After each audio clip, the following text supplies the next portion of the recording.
Hi, this is the video for my gameplay video for the final major project of the first year. So here we've got the map. Let me play this. So, as you can see when you start the level, my character, Dan, has spawned in some bushes, leaves and twigs.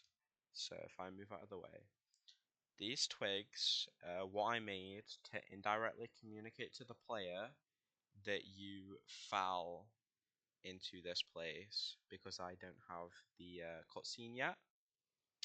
I am planning on doing it one day, probably not part of this project, but as a personal thing instead. So that's why I have the bush and the green light to show, it's green, because that's like where nature is and stuff. But yeah, as you can see, we've got some torches that I made. I think they're really cool. They stick to the wall. They add a little bit of lighting, not too much.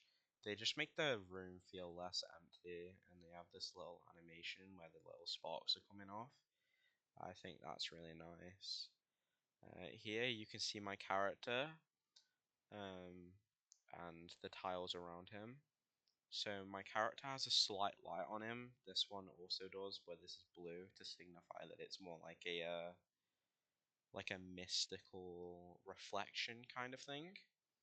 So if I can start moving, it's a grid-based game. I'm gonna add puzzles in the future. That's the main premise of what the game was gonna be, but I ended up not being able to add them. But that's the original premise.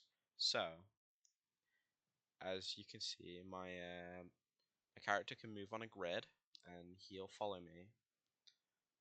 There's this swinging light that I added. I thought it was really cool. Because it's like old. It's more like I'd imagine it's more like a swinging like flame, or like a chandelier, because everything else is just too modern for the style of game that this is. Because this is meant to be like a haunted mansion. Yeah. So, uh, we got this death pit here. We got the exit. Now you may wonder, how do you get to the exit? Now, just for this first level, it's meant to teach you that you can swap places with your reflection.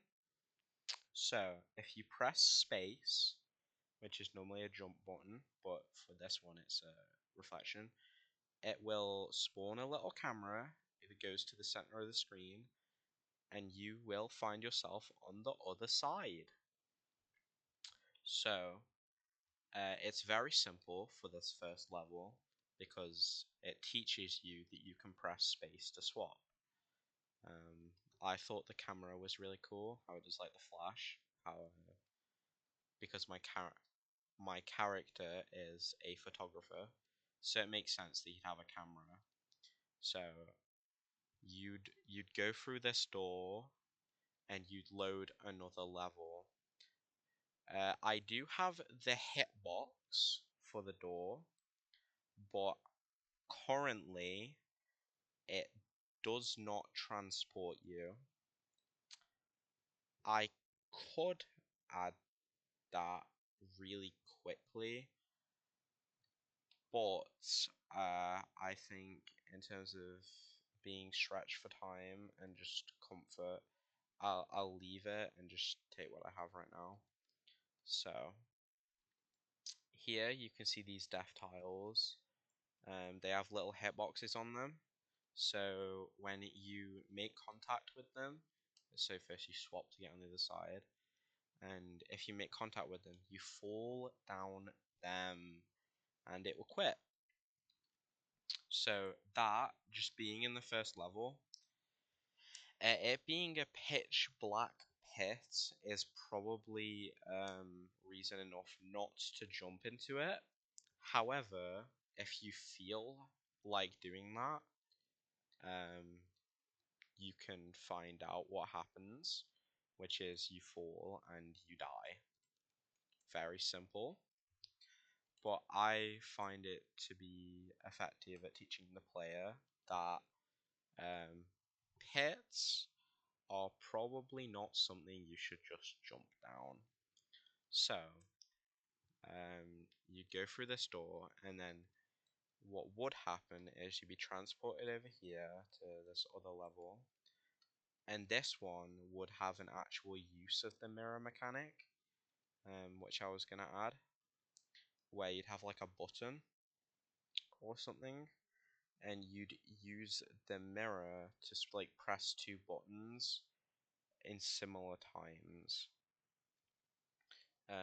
So the only way you do it is by, using your reflection to go to the other side. Yes.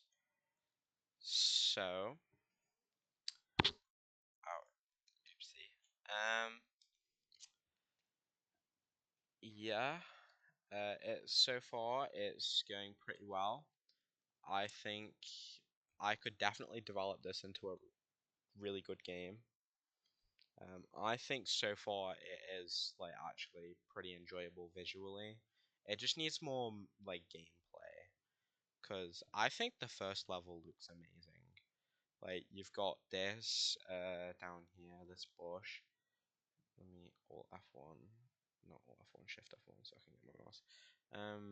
There, this tells you the story. These show ambience to the level, adds a little bit of light, and it has a little bit of theme, you know. You've got this door. It's an old door, you can tell. So you're stuck in a mansion, and you're trying to get out. So you'll go through the door and you'll climb a staircase, you know. So if you're climbing the staircase, then that signifies that you're going up, you're going out of the mansion. So that's communicated to the player when I add that. Is the idea. So you will uh, use your mechanics of swapping to beat the game by solving puzzles as Dan, which I think is a decent concept. Because originally I was going to make a chess game, but that was like unrealistically hard. Like, it was just way out of my scope. I think this is way more in my scope. And I think it turned out really, really well for a 2D game, because I haven't made a 2D game before.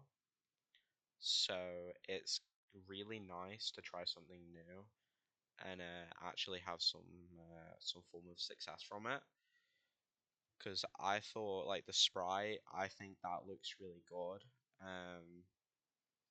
It it is based on someone, um, but it's got like the nice like it's got like this rounded head, like in the Escapists. And I was gonna have animations, but it seems to be quite incompatible with my movement system. So, um, yeah, and with my movement system, whoa, something's wrong there. Did I not? Oh, I never placed that wall back. I should probably do that now. Yeah. I was gonna say you can't walk through walls, and then I was like avidly shocked by my own thing. So yeah, you can't walk through walls. Because if you could, then what's the point in having walls? They might as well just not be there, you know. So yeah, that is my game, Dan and the Deadly Mansion. Um, Communicated sometimes silently. The story, the ambience. It's old. There's old style doors. You'll be going up the stairs, so like the communication is as you're escaping an old mansion, even without the story, that can be explained. And I found that to be quite powerful. So yeah, that is my game, Down in the Deadly Mansion. Thank you for listening and watching. Um, have a wonderful day.